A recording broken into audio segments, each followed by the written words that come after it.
Alrighty, so I'll introduce everybody here. I just met, that's Joseph Mokino, right? Did I say your last name? Yeah. And Nick Fromm, and of course Coach Rinta here.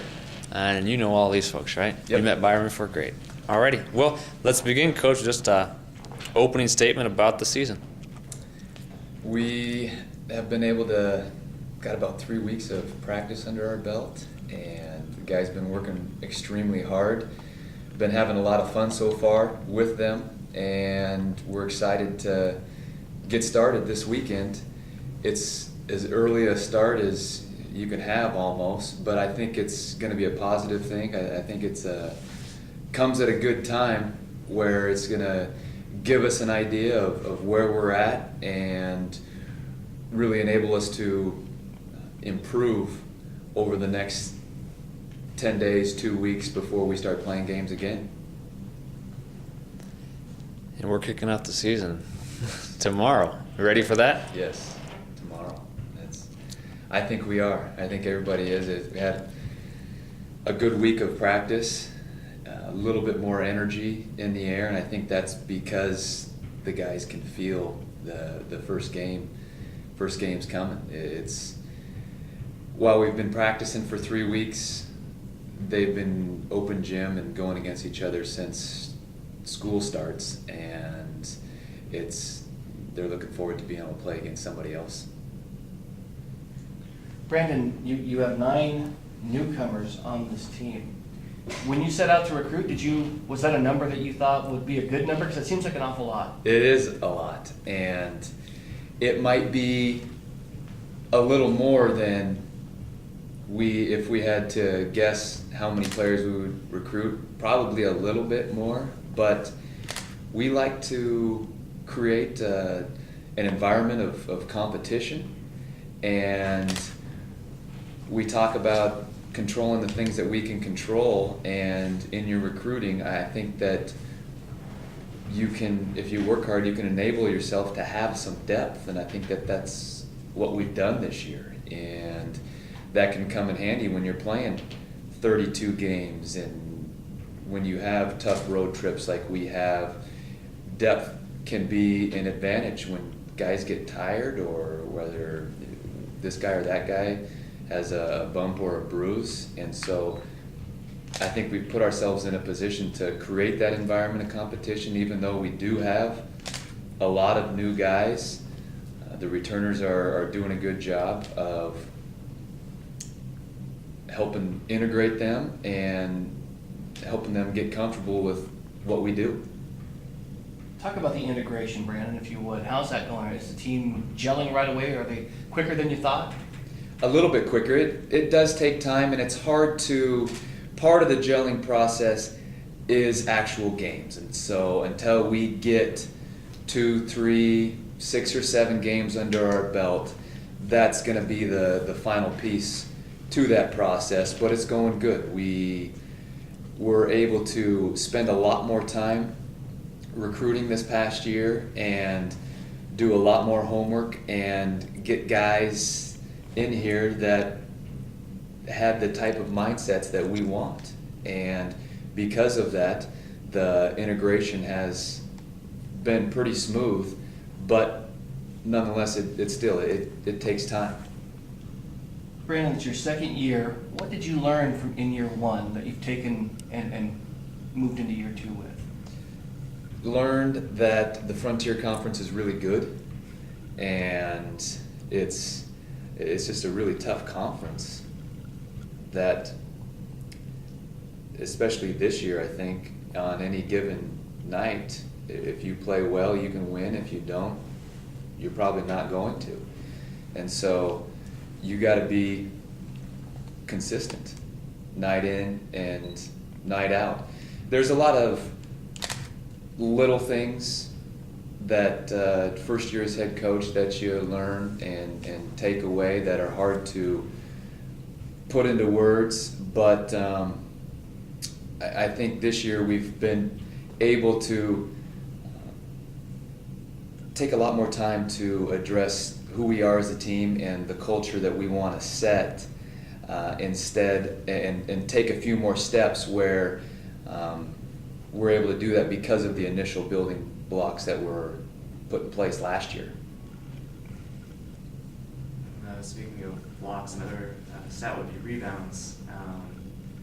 Maybe just talk about, of course, you mentioned last year, it's just obviously it isn't a tangible, the effort to make rebounds, but of course, you have, I think, 7 guys I counted that are 6'5" or above on this year's team, so yet again, another rangy team.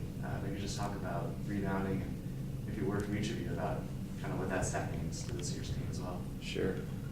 Nick, that'd be a good one for you to start off on there. Can we reword the question real quick? Just maybe talk about the emphasis coach places on rebound during practice. I understand that. Rebounding is huge to our coach. Our team goal is for the rebounds would be we want to exceed the other team in rebounds. Our goal is to end up beating them in rebounds. So that shows how hard you're working. That's one thing you control, is how hard you work and how many rebounds you get. You beat the other team, usually you end up winning the game by how many rebounds you get. Yeah. Going back to what we talked about earlier, controlling what you can control, rebounding is one of those things. And even when we're working summer camps and we're coaching 5th, 6th, 7th graders, doesn't matter how big you are, doesn't matter how athletic you are, rebounding is one of those things that anybody can do, and it's just a matter of how bad you want the basketball. It's a matter of effort, and we place a lot of emphasis on that. We don't do a ton of rebounding drills, but we work rebounding into just about everything that we do. And it is something that we should be able to do, again, because of our depth. It takes a lot of energy to crash the offensive glass and then sprint back on defense like you should. And the only way that you can do that all the time is, as a team, is to have depth. And so I think that rebounding will hopefully be one of our strengths this year because of how hard our guys work and because of the depth.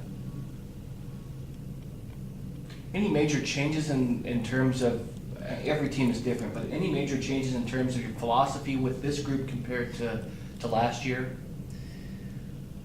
We're going to try and play a little bit faster this year.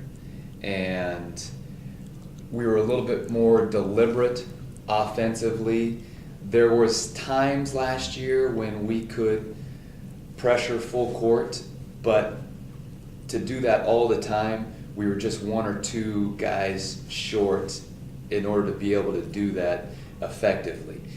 Going back to the depth, I think that this year we're going to be able to, we're going to give the guys the freedom to push the ball offensively a little bit more, and defensively, I would like to think we're going to be able to dictate the tempo on a more consistent basis, meaning guard people for 94 feet.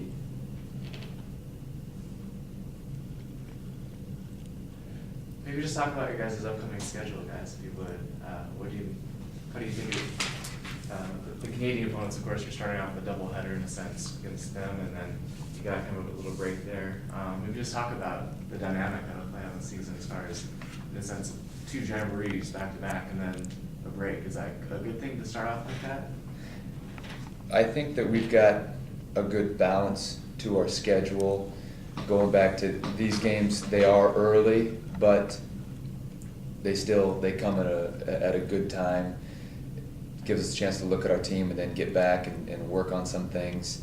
And looking at our preseason schedule as a whole, again, I think it's a good balance. We play some really competitive teams from the Cascade Conference up at the Red Lion Challenge in Spokane, playing Northwest University, who went deep into won their conference last year, went deep into the national tournament.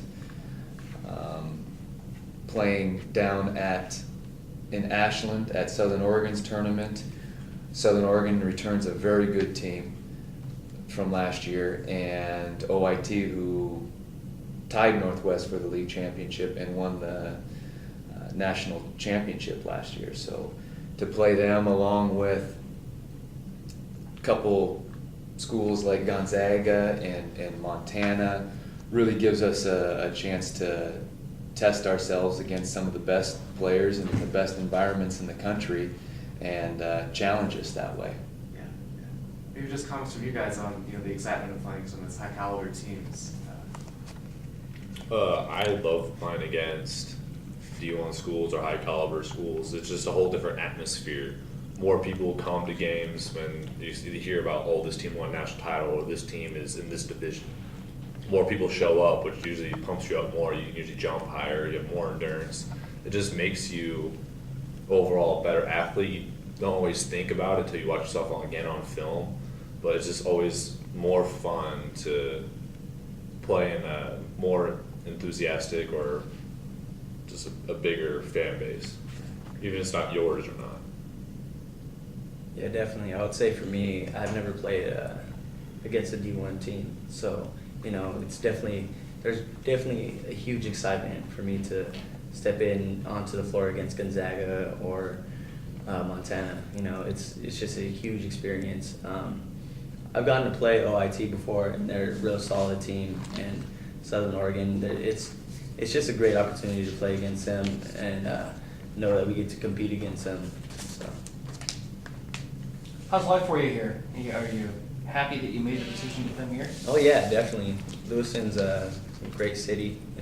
I can tell that there's a lot of support around here, and that's always great. And there's always people willing to help out, and who are always excited to meet you. The fan base, from the kids to different people in the community, are just very supportive of the team. So, it's just great to be here. Coach talked about the integration of the new players. From his perspective, how is it from yours? It's good. It's we have a lot of pieces to the team, but the great thing about it is that we have a lot of people that can play and that bring a lot of different things to the team. And what I've noticed is that everybody wants to play, so they play hard every single time they get out there. And that'll allow us to go further, I think, because you're not really stepping back when you put in another player. You just keep pushing forward because everyone's working so hard and has that skill level and can keep playing. Brandon, just from a local standpoint, can you talk about the development of Trey and Tommy having the redshirt year, how that benefited them, and how do they look this year for you? I think redshirting, for the most part, can benefit anybody. And while they were sitting out last year, they were in two different situations where Trey was able to practice and play all year, and Tommy wasn't, with his having shoulder surgery. But even with that, just a year of maturity for Tommy, having to sit there and watch the game, I think can only help for the IQ that you have, basketball IQ. But since he's been able to get back on the court, I think it was March, he's been able to take some good strides for us. Both those guys will be able to help us compete and help us be successful this year. There's no question in my mind. With Trey, I think that he utilized his redshirt year as well as any player that I've coached, and is probably a little bit ahead of where we envisioned him being going into his first season, which is real good. It shows the dedication that he showed last year, and both those guys, they're in the same boat. They put themselves in a position to help this team be successful, and it's exciting to be able to have some guys from the area that people have been following since they were small, little kids in grade school or middle school. But not only that, to the tradition with their parents, dads, moms having played at this school. It's a very kind of unique dynamic there. 17 players on the roster, Brandon. Are you planning on redshirting anyone this year? Yeah, Van Dies will redshirt, and Ryan Young will redshirt this year, and it's looking like John Humphrey will redshirt. He's suffered a concussion, and those are very difficult to predict the healing process. It's day to day. Don't want to count anything out, but it's not progressing like we're hoping to right now, and the chances of him redshirting are looking pretty good right now. Well, tomorrow night's tip-off. Do you have a starting five kind of worked out yet? Not yet. No, we're still. It's in flux day to day. Even if we did, it could change after practice today, and that's the way it goes when you have as balanced a team that we have and as deep a team as we have. We would like to find a starting lineup and have some consistency there, but there might be some changes in it as we shuffle through and find the right mix of guys early on in the season here. Coach, how about with the scoring load? I know Darren Stewart scored quite a few buckets last year. Archie's back, so do you expect Archie to pick up a lot of the scoring load, or are there some more pieces that we'll see coming out this year as far as scoring buckets? I think Dante definitely has the capability to step up in the scoring department, and I think that's the case with any of the returners. That year of getting that year under their belt, be a little bit more comfortable, and hopefully their production goes up. But there's also a handful of guys stepping in who are used to and good at scoring the basketball. Joseph is one of those guys here who, I don't know the exact number, but was around 20 a game last year. And we've got multiple guys that have scored 15, 16, 18 points a game that their team counted on them to score last year, and they're comfortable with that, and we would expect them to help pick up some of the scoring that was lost. Coach, we talked a little bit about how at times last year, just in general, shooting was at times an obstacle for you guys, both from the field, from the three-point line, and from the free throw line. So far in practice, these past couple of weeks, what have you seen as far as that goes? Have you seen a tangible improvement in the overall team, as well as individual guys in the off season from, for just being able to spot up and and can open jumpers when they're presented? Yeah, I have noticed an improvement in there. Feel really good about this team at the free throw line right now, and I think that from what we can tell, it's going to be one of our strengths. As far as our three-point shooting, it is going to be better. There's no question in my mind that was one of our focuses, and we've got guys that we have brought in some guys that can make shots, make three-pointers, and we've been spending more time on it in practice, and I think the guys have been getting in the gym more on their own, and hopefully we can be better at that during the games when the lights are on, when it really counts. Brandon, last year was the best year I've ever seen the Frontier Conference men's side be top to bottom. And I told you that because you mentioned these guys are all good. And it was. I don't know if it was an aberration type of year or not, but really all of them were very good. When you look at the conference race this year, obviously you're going to look at Westminster, you're going to look at Western, you're going to look at you guys, hopefully, for your sake. Who do you think is the team to beat, and where do you think you guys fall in line with that? So tough to say this year because everybody was so good last year, and I don't expect it to be an aberration, but I hope so. There were so many senior-laden teams that just about everybody has had to reload. And Westminster is one of those teams that didn't have to reload much, and that I think is reflective in why they're picked to win the conference. But everybody else, it's really hard to say. You're looking at their roster and trying to figure out, and we're not going to know for another month and a half, and even then until the league starts. But based on my experience in this league, mainly last year, but over the last 10 years and what I've seen, I think that we've got the guys to be competitive, the guys to put ourselves in a position every single night to be successful. We got to continue to get better every single day, and we've got a long way to go before our first league game, which comes a lot earlier this year. Now that Dickinson's in the conference, we've got 2 conference games before Christmas, so we're going to have to be a little bit earlier. But based on what I know about this league and this team so far, I feel really good about our chances.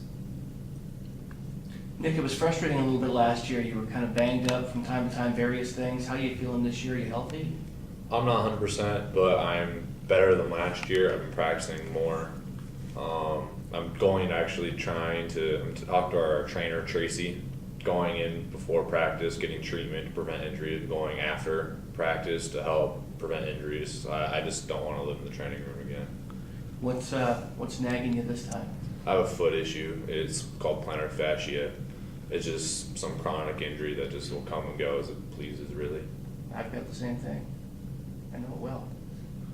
Sucks. How do you treat that? You have to wear, like, supportive orthotics will help. New shoes will help support. You have to stretch more, and then before and after practice, you have to do more stretching, just because it causes injury and tightness in your leg. And so you just stretch out your hamstring, which will all go all the way down to the bottom of your foot. If you keep those flexible, your bottom of your foot won't tighten up and cause some pain. So there's just minor things you have to look at. First thing out of bed hurts the worst, doesn't it? Yeah, sometimes I limp in the morning. Me too. Nick, irregardless of if you guys are playing Gonzaga or Alberto Augustana or a league opponent, what are some of the aspects of the game that this particular team really has to do well in order to be successful and get where you'd like to go at the end of the season this year? We're going to have to communicate on the court more. We're slowly getting that worked out in practice. When we first started practice, it was kind of silent on the defensive end. We're learning to yell when screens are coming, when to switch, when not to switch. And we're also learning how each other are playing. Since so many new players are new and we just don't know how each other play, we've learned see where people are going, what shots people take. We're just learning and molding as a team more.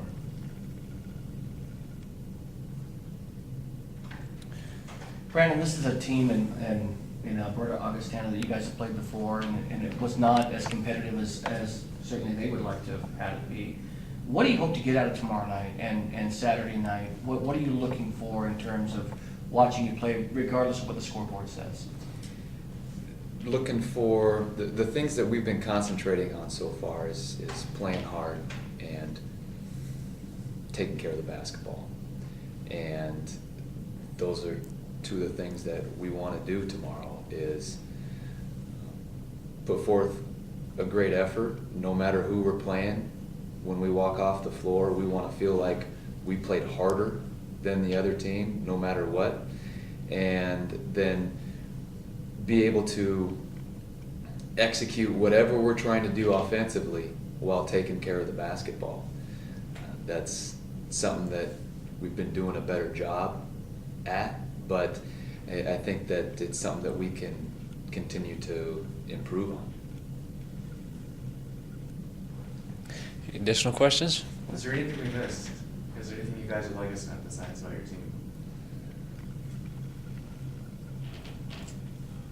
Boy, I don't know. Joseph, you got anything? Just come out and watch us. We're gonna put on a great show every night. So. Along that same line, because I asked the question to the women's team, what do you think is going to be more exciting to watch about this team as opposed to last? I mean, last year was fun. This year's going to be something different. You think that you guys will bring to the table? We're going to be getting up and down the floor. We're looking to push the ball at every chance we get. So, create turnovers just through our defense, not particularly by gambling, but just by playing solid defense. And we're gonna be pushing it up and down the floor, and getting as many buckets as we can, many stops as we can. You know. It's good. I think we're all set. Thanks for your guys' time. Thanks a lot. Yeah. I'm excited.